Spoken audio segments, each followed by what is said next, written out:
오늘 은혜 받으실 하나님의 말씀은 구약성경 사무엘상 2장 22절부터 36절에 기록된 말씀을 저와 여러분 한 목소리로 봉독하시겠습니다.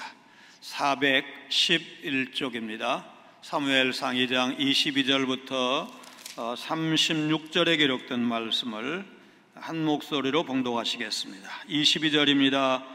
엘리가 매우 늙었더니 그의 아들들이 온 이스라엘에게 행한 모든 일과 회막문에서 수종드는 여인들과 동침하였음을 듣고 그들에게 이르되 너희가 어찌하여 이런 일을 하느냐? 내가 너희의 악행을 이 모든 백성에게서 듣노라. 내 아들들아 그리하지 말라. 내게 들리는 소문이 좋지 아니하니라. 너희가 여호와의 백성으로 범죄하게 하는도다. 사람이 사람에게 범죄하면 하나님이 심판하시려니와 만일 사람이 여호와께 범죄하면 누가 그를 위하여 간구하겠느냐 하되 그들이 자기 아버지의 말을 듣지 아니하였으니 이는 여호와께서 그들을 죽이기로 뜻하셨음이더라. 아이 사무엘이 점점 자라매 여호와와 사람들에게 은총을 더욱 받더라. 하나님의 사람이 엘리에게 와서 그에게 이르되 여호와의 말씀에 너희 조상의 집이 애굽에서 바로의 집에 속하였을 때에 내가 그들에게 나타나지 아니하였느냐?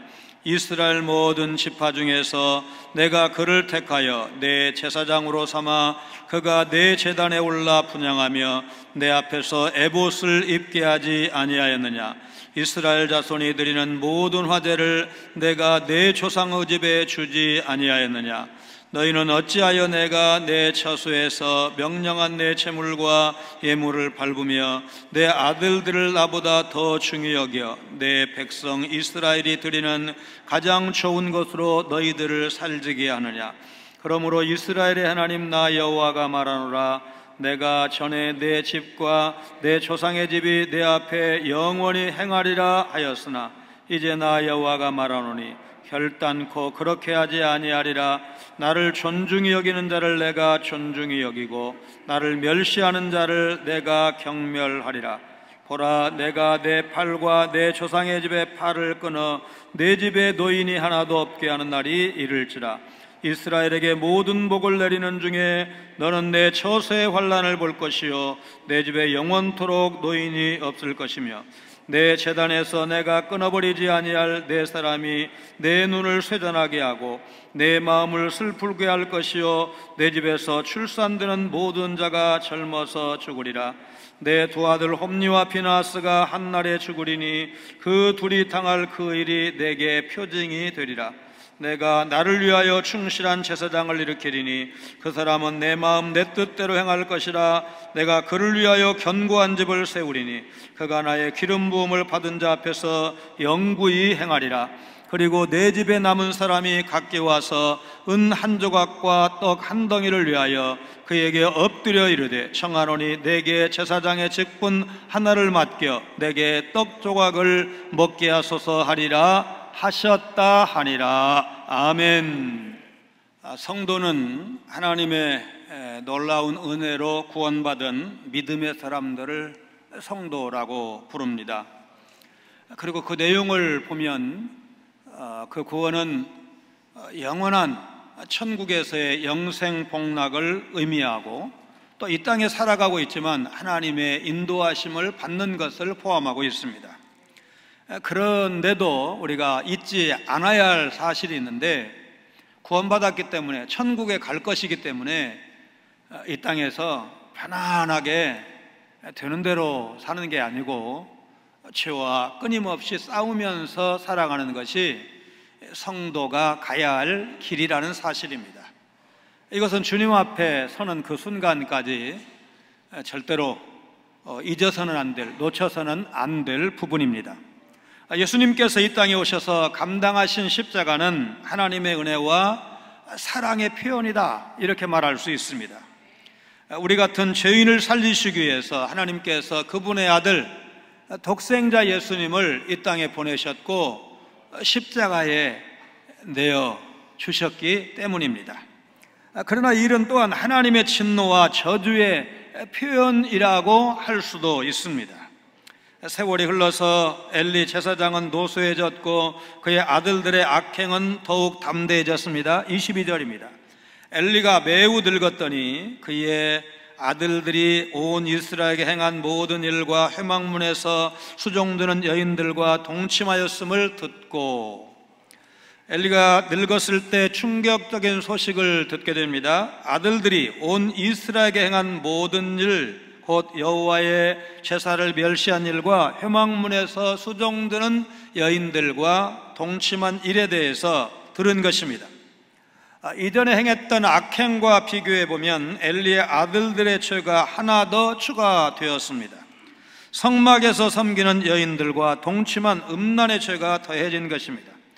엘리의 아들들은 자신들의 탐욕을 채우기 위해서 제사를 망친 것도 모자라서 이제는 거룩한 성막에서 음행을 저질렀습니다.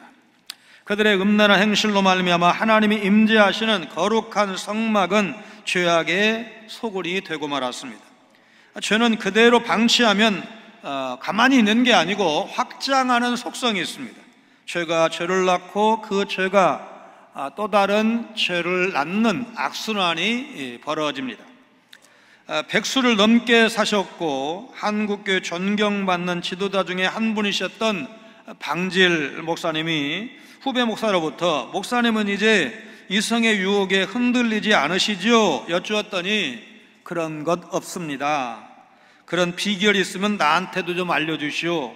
그렇게 말씀하셨다는 의미심장한 이야기를 들은 적이 있습니다.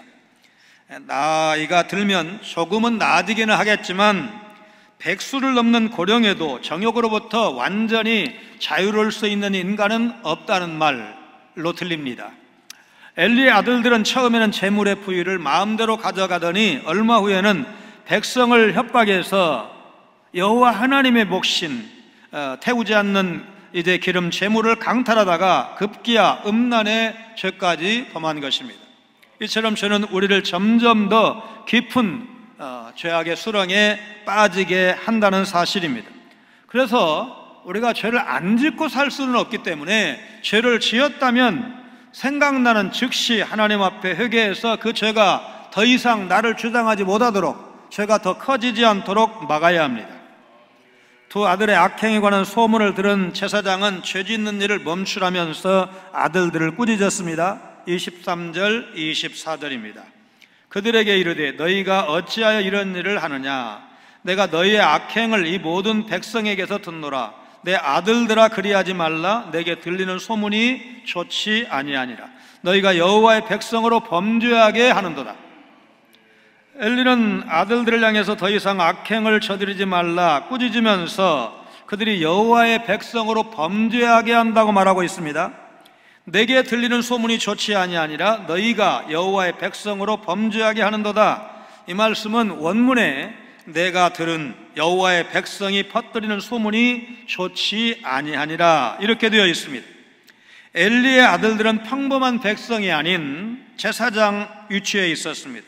그들은 제사장으로서 지도자로서 신앙의 본이 되어야 하고 하나님과 백성 사이에서 중재 역할을 해야 되는데 오히려 그들 자신이 극악 무도한 죄를 범하는, 그러면 지도자가 죄를 범하면 백성들도 그 영향을 받을 수밖에 없었던 것입니다. 엘리 제사장은 홈리와 비느하스가 이제라도 자신들의 죄를 깨닫고 돌이키기를 바랐지만 결국 엘리의 두 아들은 아버지의 말씀을 듣지 않았습니다. 25절입니다. 사람이 사람에게 범죄하면 하나님이 심판하시려니와 만일 사람이 여호와께 범죄하면 누가 그를 위하여 간구하겠느냐 하되 그들이 자기 아버지의 말을 듣지 아니하였으니 이는 여호와께서 그들을 죽이기로 뜻하셨음이더라. 사람이 사람에게 범죄하면 하나님이 중재자가 되어주셔서 잘잘못을 가리고 심판하십니다. 사람과 사람 사이의 갈등은 사람보다 위에 계신 하나님이 해결해 주신다는 말씀입니다. 그런데 사람이 여호와께 범죄하면 그에게는 하나님의 심판이 있을 뿐입니다. 따라서 사람이 여호와께 범죄하면 누가 그를 위하여 간구하겠느냐? 엘리의 말이 완전히 틀린 말은 아니었습니다. 그러나 엘리의 태도에는 두 가지 안타까운 점, 약점이 있습니다. 첫째, 그는 하나님께 나아가서 아들들의 죄를 용서해달라고 적극적으로 간구한 모습을 볼 수가 없습니다. 성경을 보면 모세는 아론과 이스라엘 백성이 하나님 앞에 범죄했을 때 금식하며 기도함으로써 그들을 멸망의 위기에서 구할 수가 있었습니다. 심지어 출애굽기 32장에서는 모세가 백성을 살리기 위해서 자신의 목숨까지 내가 버림을 받는 한이 있어도 이 백성을 구원해 주소서 중보기도한 사실을 우리가 새벽 시간에 살펴본 바가 있습니다. 하나님은 모세의 이런 간절한 기도를 들으시고 심판의 뜻을 돌이키셨습니다. 그런데 엘리는 제사장으로서 영적 지도자의 위치에 있었지만 모세처럼 사력을 다해서 자기 아들들을 위해서 중보하지 않았습니다. 두 번째, 엘리 제사장은 그의 아들들의 죄를 정당하게 징계하지 않았고 하나님의 심판에 대해서도 엄중히 경고하지 않았습니다. 엘리가 진정 아들들의 영혼을 생각하는 아버지였더라면 그는 더 강하게 아들들을 혼내고 엄히 징계했어야 합니다. 또한 그가 분별력 있는 대제사장이었더라면 그가 먼저 나서서 아들들의 제사장 지위를 박탈하고 하나님의 제사를 지켰어야 합니다. 그랬다면 적어도 그의 아들들이 이스라엘 백성에 끼친 악영향을 줄일 수 있었을 것이고 그들의 영혼은 구원받을 수가 있었을 것입니다. 그런데 엘리는 몇 마디 말로써 아들들을 꾸짖었을 뿐입니다. 이것은 지도자로서도 합당하지 않고 더구나 아버지로서는 어리석고 무책임한 태도였다고 할 것입니다. 우리의 속담에 바늘도둑이 소도둑된다는 말이 있듯이 작은 죄를 범할 때 이를 바로잡아 주지 않으면 죄에 대해서 무감각하게 되어서 더 큰 죄를 짓게 됩니다. 그래서 부모는 자녀가 이제 작은 잘못을 저질렀을 때 이를 바로잡는, 훈계하는 그런 교육을 시켜야 됩니다. 잠언 23장 13절 말씀에 아이를 훈계하지 아니하려고 하지 말라. 채찍으로 그를 때릴지라도 그가 죽지 아니하리라. 그러니까 때려서라도 바르게 가르치라. 물론 이제 때리는 걸 억울하게 때리고 무자비하게 때리고 이러면 안 되지만 아이를 바로 세우는 일을 포기할 수가 없다고 보면 좋습니다. 부모는 자녀가 어릴 때부터 하나님이 얼마나 공의로우신 분인지, 그분이 얼마나 죄를 싫어하시는 분인지, 그래서 하나님 말씀에 순종하는 것이 믿음의 사람으로서 얼마나 중요한지를 가르칠 수 있어야 하고 마땅히 배워야 합니다. 여호와께서 그들을 죽이기로 뜻하셨습니다라. 하나님의 애초부터 엘리의 두 아들을 죽이기로 작정하셨다? 여러분, 그렇게 볼 수가 없습니다. 그렇게 보면 안 되고 하나님께서 여러 번 기회를 주셨으나 개선의 여지가 없었다, 보이지 않았다, 그렇게 봐야 할 것입니다. 결국 아버지의 꾸중을 듣고도 악행을 멈추지 않던 두 아들 홈니와 비느하스에게 남은 것은 하나님의 심판뿐이었습니다. 엘리의 두 아들과는 달리 사무엘은 한결같이 하나님을 잘 섬겼습니다.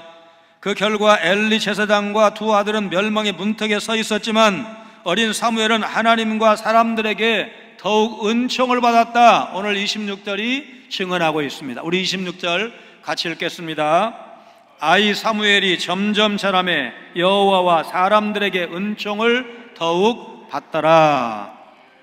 자, 여러분, 이 말씀은 누가가 예수님의 성장에 대해서 기록한 누가복음 2장 52절 말씀을 생각나게 합니다. 아주 구약과 신약에서 짝을 이루는 귀한 말씀인데, 예수는 지혜와 키가 자라가며 하나님과 사람에게 더욱 사랑스러워 가시더라. 지난 시간 우리의 인생은 두 갈래 길이 있는데, 하나는 하나님을 기쁘시게 되는 의인의 길이 있고, 하나는 하나님의 진노와 심판을 불러오는 악인의 길이 있다고 했습니다. 사무엘이 어릴 때부터 예배를 사모하고 하나님을 경외하는 의인의 길을 걸었다면, 엘리의 두 아들은 예배를 멸시하고 하나님을 두려워하지 않는 악인의 길을 걸었습니다. 그로 인해서 사무엘은 은총과 영광을 얻었고 엘리의 두 아들은 심판과 멸망이라는 파국을 맞게 되었습니다. 오늘 우리에게도 두 길이 놓여 있습니다. 우리 역시 사무엘처럼 살 수도 있고 엘리의 아들들처럼 살 수도 있습니다. 우리 사랑하는 자녀들이, 손자, 손녀들이 사무엘처럼 믿음의 길을, 의인의 길을 걸어갈 수도 있고 엘리의 아들들처럼 그저 먹고 즐기는 그러다가 그 영혼이 잘못되는 그런 악한 길, 악인의 길을 걸어갈 수도 있습니다. 여러분, 선택의 기로에 있을 때 어떤 길을 선택하시겠습니까? 우리의 삶은 죄를 혐오하시는, 지독히도 미워하시는 하나님의 눈앞에 있다는 사실을 우리가 붙들고 죄로 인해서 당할 심판의 엄중함을 기억하면서 하나님이 이렇게 무섭게 죄를 심판하시는구나, 그 사실을 절대로 잊지 않으면서 거룩한 삶에 힘쓰시는 여러분 모두가 되시기를 주님의 이름으로 축원합니다. 죄의 위험성은 여기서 끝나지 않습니다. 영원히 제사장이 되리라던 엘리 가문에 대한 하나님의 약속은 그들이 하나님을 멸시하고 하나님을 소홀히 대함으로써 바뀌게 됩니다. 그러나 십자가로 인한 성도의 기업은 절대로 취소되지 않습니다. 엘리는 이스라엘 백성을 대표해서 하나님 앞에 나아가는 대제사장이었습니다.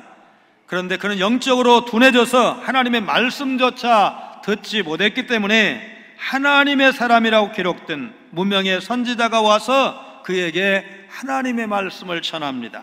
27절, 28절입니다.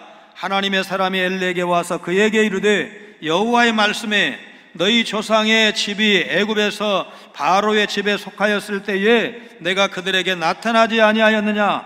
이스라엘 모든 지파 중에서 내가 그를 택하여 내 제사장으로 삼아 그가 내 제단에 올라 분향하며 내 앞에서 에봇을 입게 하지 아니하였느냐? 이스라엘 자손이 드리는 모든 화제를 내가 내 조상의 집에 주지 아니하였느냐? 이 말씀은 하나님의 엘리 가문에게 베푸신 은혜에 관해서 말씀하고 있습니다.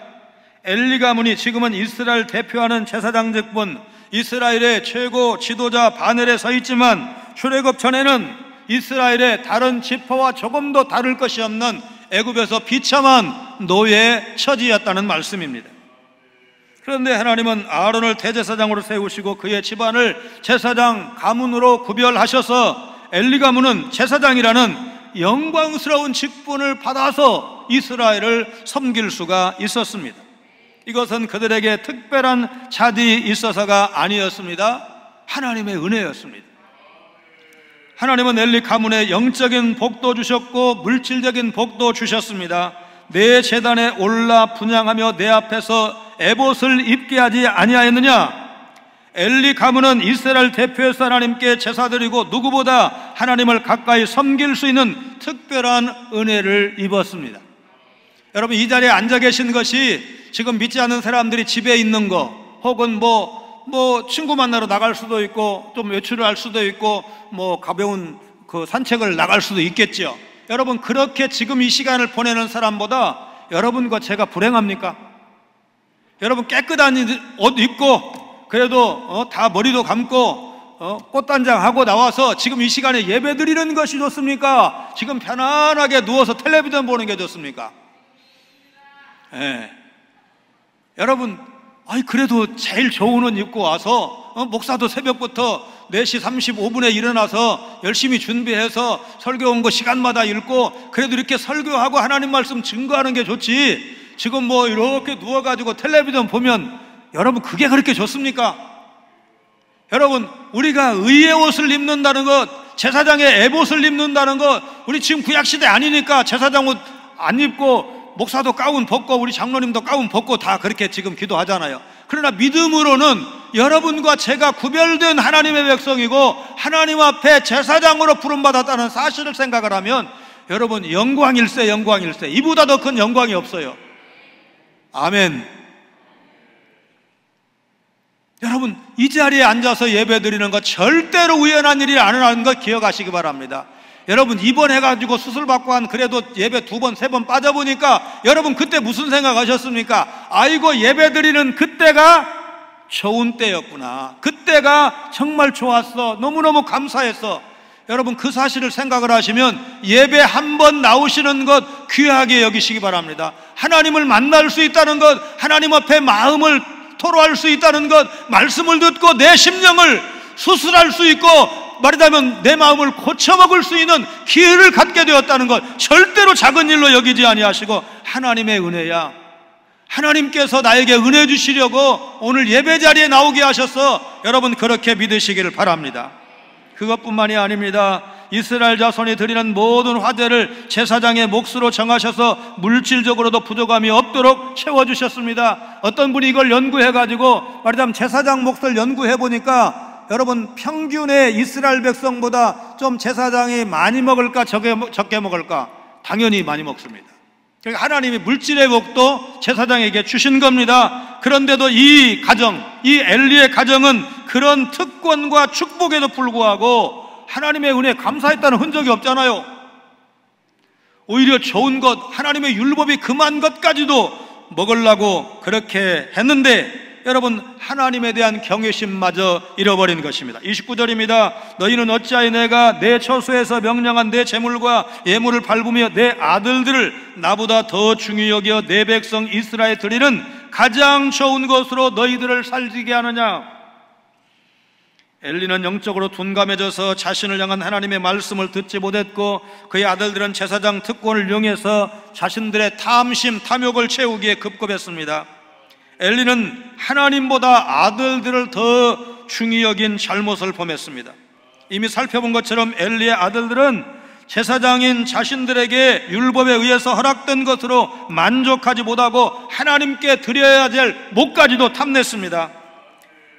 엘리 역시 아들들의 악행을 제대로 단속하지 못했습니다. 하나님은 내 아들들을 나보다 더 중히 여겨, 그러니까 제사장이니까 믿음의 사람이니까 하나님을 최고로 여겨야 되는데 자식 눈치 보느라고 자식이 상처받을까 봐서 엄하게 꾸짖지 못했다는 것입니다.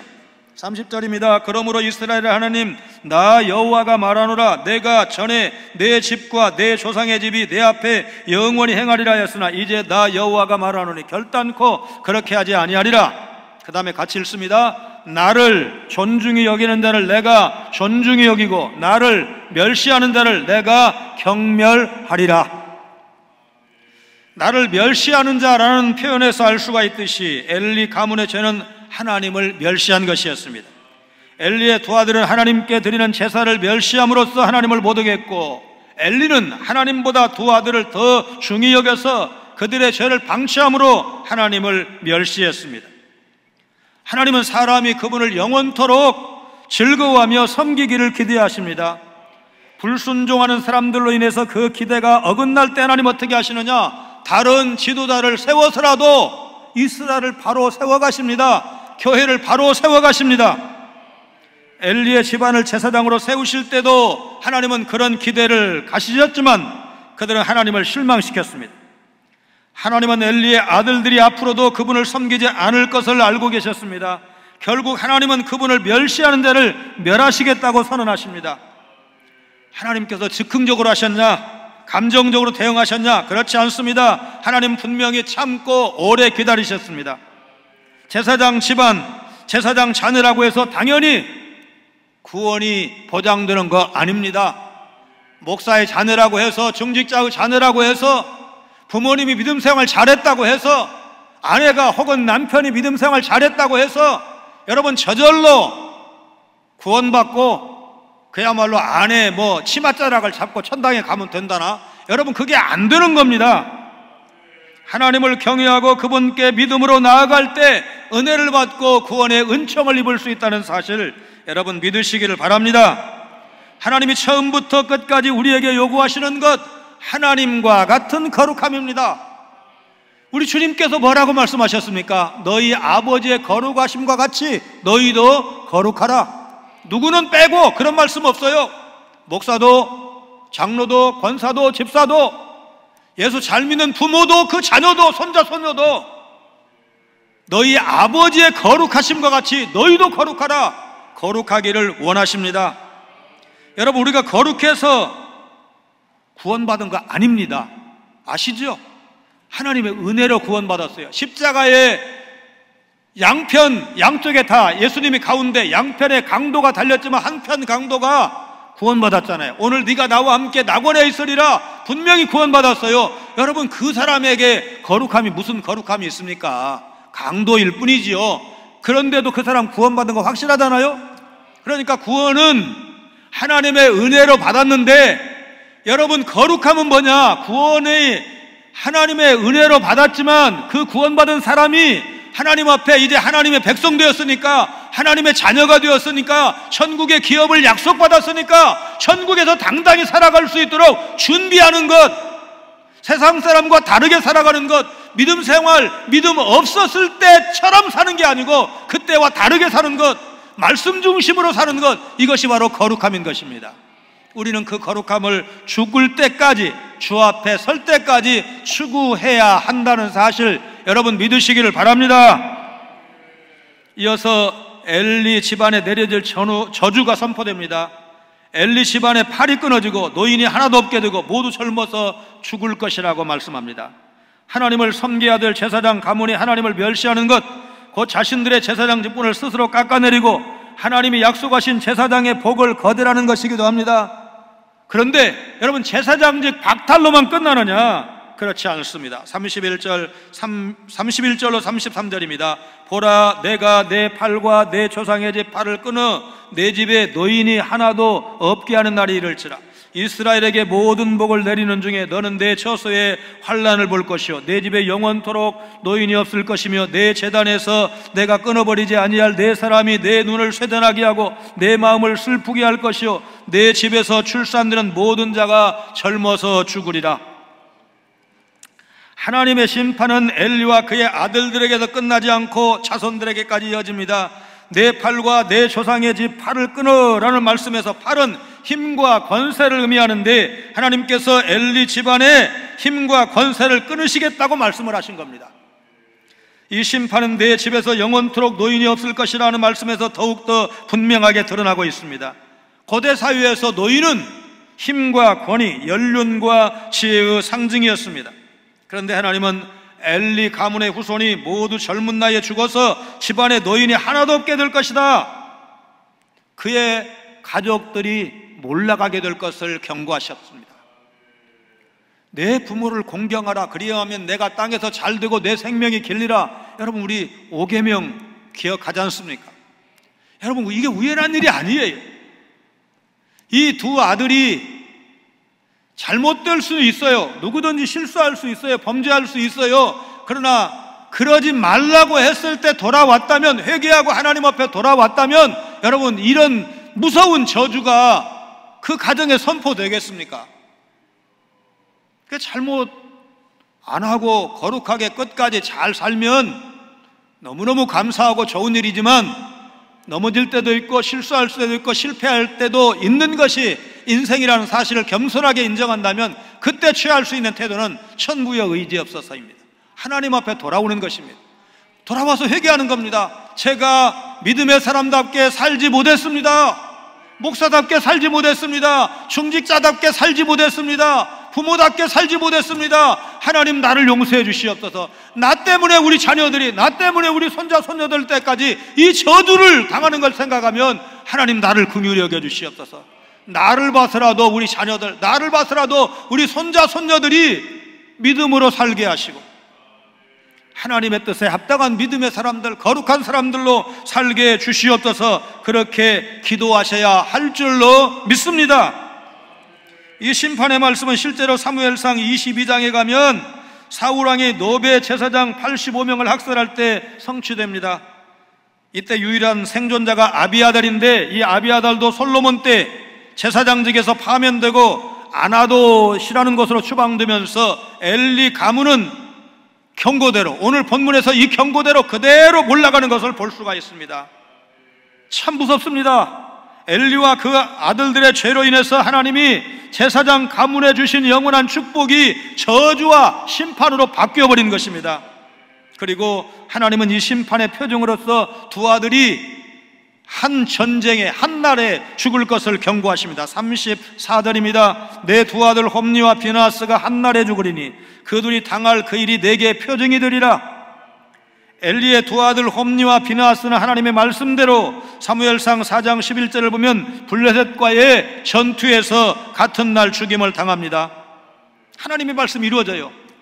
자, 이때의 엘리의 나이가 몇 살이냐? 98살이에요. 여러분, 아버지가 먼저 죽는 게 자연의 질서입니까? 아들들이 먼저 죽는 게 자연의 질서입니까? 여러분, 아버지, 연세 높은 백수가 다 되신 아버지가 먼저 가시는 것이 여러분 보통 아닙니까? 그런데 그 노년의 아버지가 자식 둘이 한날 한시에 같은 전투에서 죽는 꼴을 보게 만들었어요. 누가 그렇게 한 겁니까? 물론 하나님의 경고의 말씀이고 그 말씀이 이루어진 것이지만 실제로 그 일을 자초한 것은 엘리와 두 아들이었습니다. 여러분, 하나님의 말씀은 축복의 말씀이든 심판의 말씀이든 경고의 말씀이든 하나도 땅에 떨어지지 않고 반드시 이루어지는 것을 성경이 증언하고 있습니다. 열왕기하 10장 10절에 보면 아하브 집에 대하여 하신 말씀은 하나도 땅에 떨어지지 아니하리라. 엘리야를 통해서 하신 경고의 말씀, 아합의 아들들을 치시겠다는 이 경고의 말씀이 그대로 이루어진 겁니다. 아합이 나쁜 왕이잖아요.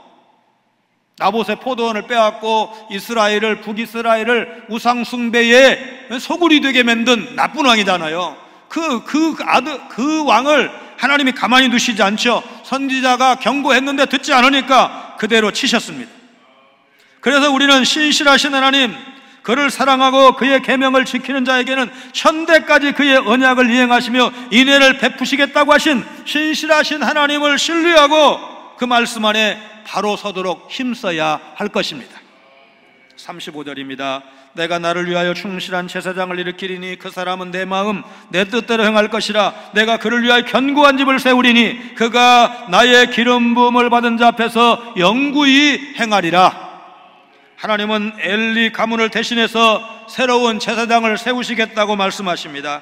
새로운 제사장은 하나님을 멸시하고 자기 마음대로 행했던 엘리의 두 아들과는 달리 내 마음 내 뜻대로, 곧 하나님의 마음과 하나님의 뜻대로 행할 사람을 세우시겠다고 하십니다. 우리가 일생을 살아가는 동안 가장 중요한 것이 무엇입니까? 내 마음 내 뜻대로 원 없이 살았다. 여러분, 이게 아니요. 예수 안 믿는 사람은 그렇게 말할 수 있지만 우리는 그렇게 말하면 안 돼요. 하나님의 뜻대로 살아야 돼. 하나님의 뜻을 이루어드리는, 하나님 마음에 합당한 삶을 사는 것이 여러분과 제가 걸어가야 될 인생길인 줄로 믿습니다. 믿음의 사람은 하나님 마음에 합당한 삶을 살아가는 것이 지상 최고의 목표라는 사실을 여러분 기억하시기를 바랍니다. 여기서 하나 더 주목할 것, 새로운 제사장을 어떻게 세우느냐? 사람들의 선출로 세우는 것이 아니고 하나님에 의해서 하나님의 방법으로 세워진다는 사실입니다. 여러분, 하나님께서 일꾼을 세우실 때 여러분, 이제 목사 중에서 최고의 엘리트도 있습니다. 예를 들어서 옛날에 명문 중에 명문 학교를 나와서 인물도 좋고 그런 분이 없는 거 아니에요. 그래서 대략 7남매 8남매 중에서 공부 제일 잘하는 사람이 목사 됐냐? 아니요. 공부 좀 잘 못하는 사람이 되는 경우가 꽤 많아요. 경제적으로 제일 좀 먹고 살만한 사람, 그 집에서 목사가 많이 나오느냐? 별로 그렇지 않아요. 그러니까 하나님께서 고르고 뽑았는데 가난한 사람만 골라서 뽑았다. 신학교에서 그럼 자조적인 그런 얘기가 있습니다. 그러니까 지금도 신학생들 중에 중산층 자녀가 많지만 그 대무도 잘 안 한다는 거 아니에요. 먹고 살만한 집 자녀들이라 그냥 공부만 열심히 하지 별로 불의에 대해서 한거지 않는다는 거예요. 왜냐하면 지금이 좋으니까. 이제 그런 일부의 문제도 있지만, 그런데 유독 가난한 사람도 신학교에 많다 그 말이에요. 그게 엄연한 현실이에요. 하나님께서 자신의 일꾼을 세우실 때 그 기준이 뭐냐? 하나님이 일꾼을 뽑으시는 기준이 뭐냐? 사람 생각과 좀 다르시더라 그 말이에요.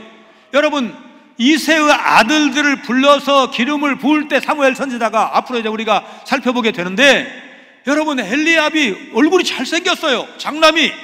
그래서 아버지가 생각할 때 장남일 거야. 그런데 그 신령한 사무엘 선지자도 장남 보니까 인물이 너무 좋은 거야. 그래서 이 아들이 여호와의 기름 부음 받을 자, 그러니까 앞으로 이스라엘 왕이 될 사람인가 보다 생각을 했어요. 그런데 아니래요. 하나님이 7이 지나갔어요. 성령이 감동을 안 하시는 거요. 그거 할 수 없이 선지자가 묻잖아요. 아들이 더 있느냐? 그런데 이새가 뭐라고 말합니까? 아들이 하나 있기는 있는데 들에서 지금 양을 지키나이다. 그러니까 아들 불러오라고 할 때 다윗을 빼뜨렸어요. 그럼 여러분 한번 생각을 해보세요. 그래도 우리 집에서 일꾼이 나오면, 대표 선수가 나오면 첫째일 거야 둘째일 거야 쭉 나가다가 거기에 다윗은 아예 들어갔지 않은 거야. 아버지 머릿속에. 그러니까 너는 이 자리에 올 것 없고 네 할 일이나 해. 양이나 지켜. 그리고 빼놓은 거예요. 우리 군대에서 쓰는 말로 여류야, 여류. 그런데 그 여류에 하나님의 뜻이 계셨어요. 그를 불러왔을 때 성령이 감동하셨어요. 그걸 기름을 붓잖아요. 그를 이스라엘의 왕이 되게 하셨어요. 하나님의 일꾼이 되게 하셨어요. 하나님은 그렇게 일하실 수 있습니다. 3.1운동 당시 민족대표 33인 중 한 분이셨던 남강 이승훈 장로님은 일제강점기 때 오산학교를 설립하셨고 동아일보 사장도 지내셨고 민족운동, 기독교 교육운동을 펼치신 분입니다. 장로님은 여러 차례 옥고를 치르셨고 고초를 겪으셨습니다. 감옥에 계신 동안에 신약성경을 100번, 구약성경을 20번 통독하시면서 말씀과 기도에 전념하셨습니다. 특별히 이제 감옥 안에 있을 때 모두가 싫어하는 변기 청소를 자진해서 도맡아 하셨다고 합니다. 그렇게 청소까지 하시면서 나라와 민족을 위해 어떤 굳은 일도 마다하지 않겠다고 결심하신 것입니다. 1930년 5월 3일 오산학교에서는 장로님의 업적을 높이 사서 교정의 동상을 세웠는데 이것을 축하하기 위해서 모인 자리에서 장로님이 이렇게 답사를 하셨습니다. 내가 오늘날까지 온 것은 내가 한 것은 조금도 없습니다. 모두 하나님이 나를 그렇게 만드셨습니다. 여러분들이 아시는 대로 나는 본래 불학무식합니다. 아무것도 아는 것이 없었으나 하나님이 나를 이렇게 이끌어서 오늘까지 왔습니다. 과연 하나님이 나를 지시하시며 도우실 뿐입니다. 여러분과 저도 이승훈 장로님처럼 고백할 수 있어야 합니다. 우리가 무엇을 했다고 자랑할 것이 아니라 하나님의 은혜입니다. 하나님께서 인도해 주셨습니다. 그렇게 감사하면서 살아가야 할 것입니다. 그럴 때 하나님께서 그 인생을 책임져 주시고 하나님 앞에 영원히 서도록 복을 내리실 것입니다. 36절입니다.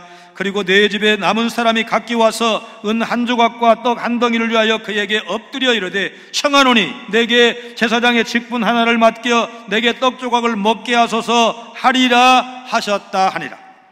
하나님은 제사장 권력을 나무에서 자신의 배를 채웠던 엘리와 두 아들의 죄로 인해서 그 후손들은 은 한 조각과 떡 한 덩이를 얻기 위해서 엎드려 구걸하는 비참한 처지가 될 것이라고 말씀하셨습니다. 제사장은 구약시대 세습입니다.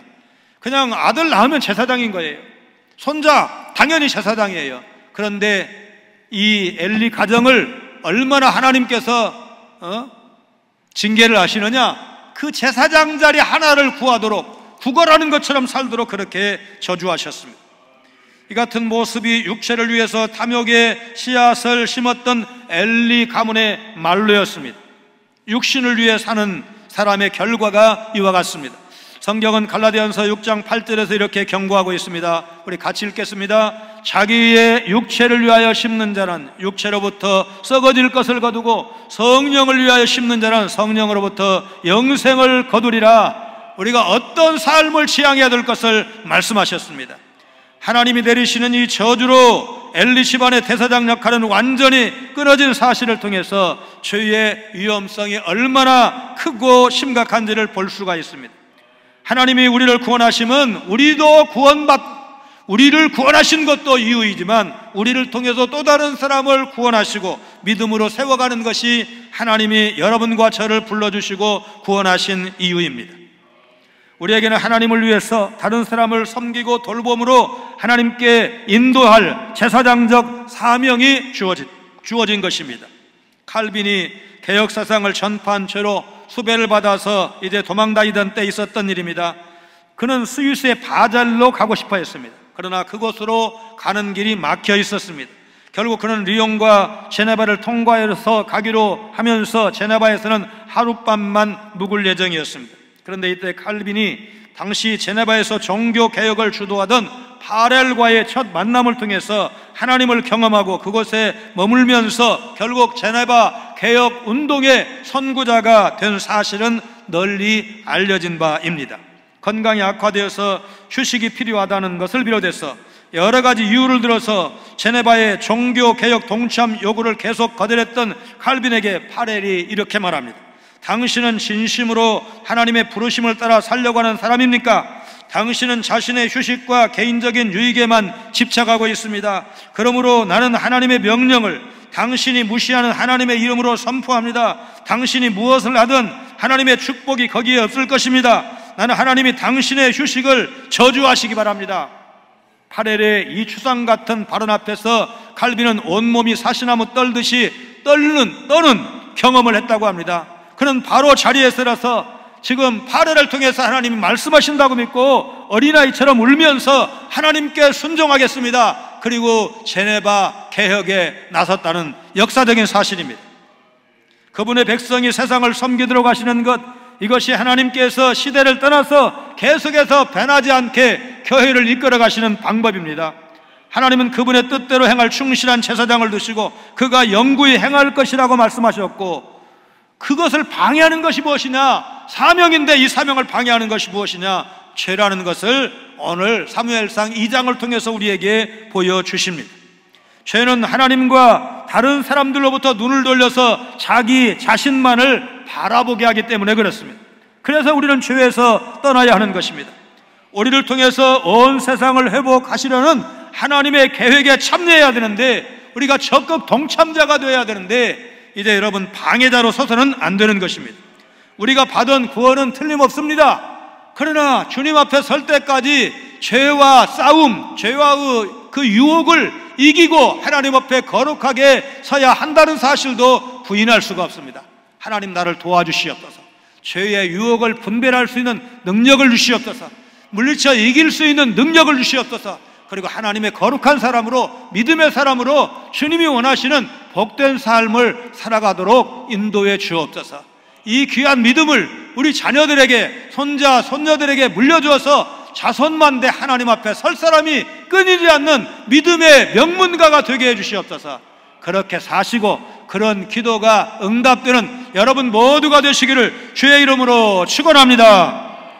거룩하신 하나님, 성도는 영원히 변하지 않는 직분을 얻은 사람이라는 사실을 알게 하시니 감사를 드립니다. 남은 날 믿음의 길을 걸을 때 하나님의 자녀요 영광스러운 천국 백성답게 거룩하게 살아갈 것을 결심하고 결단하는 우리 성광의 성도들 다 되게 하여 주옵소서. 유혹 많은 세상에서, 죄 많은 세상에서 살아가지만 그 죄에 물들지 않고 하나님의 자녀답게 거룩을 지켜갈 수 있는 믿음의 성결한 사람들 다 되게 하여 주옵소서. 예수님 거룩하신 이름으로 간절히 기도하옵나이다. 아멘.